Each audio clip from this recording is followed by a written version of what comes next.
producing a wind chill of 33.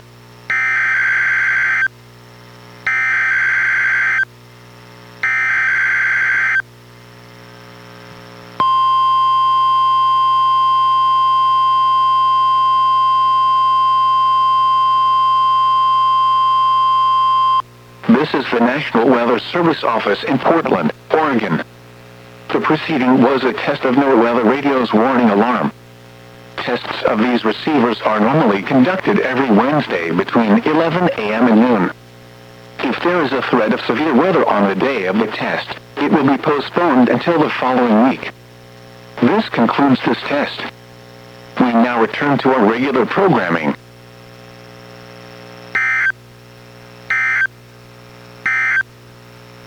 Hourly weather observations at 10 a.m.